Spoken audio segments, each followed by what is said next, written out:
In one small American town, the forces of traditional religion and modern science would clash in a battle heard round the world.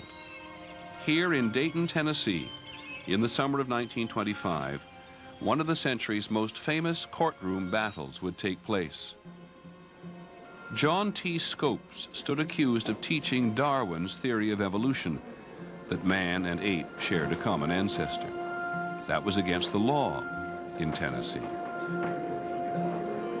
The Scopes trial attracted the best legal brains of the time.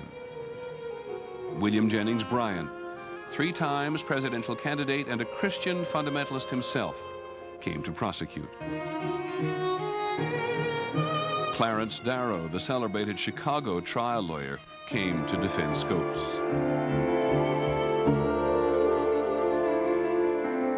Outside, as the trial progressed in the scorching summer heat, Dayton had itself a carnival. People would bring in trained chimpanzees dressed in suits and ties, and they'd lead them up and down the streets. Read Your Bible was everywhere in town, posted up on the street, across the street, banners. And you walk maybe 100 yards this way and you'd have a street preacher. I didn't know what he was preaching about. And you never saw the same people twice. You go to the same place next day, there'd be some other people from some other part of the United States there. But it was a lot of hoopla. I enjoyed it. The Scopes trial became emblematic. Everybody had to make up their mind. People who'd never been to Tennessee, couldn't even find Tennessee, had to think about this question.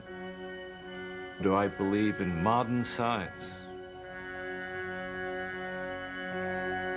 At times, it seemed that the whole world had converged on Dayton.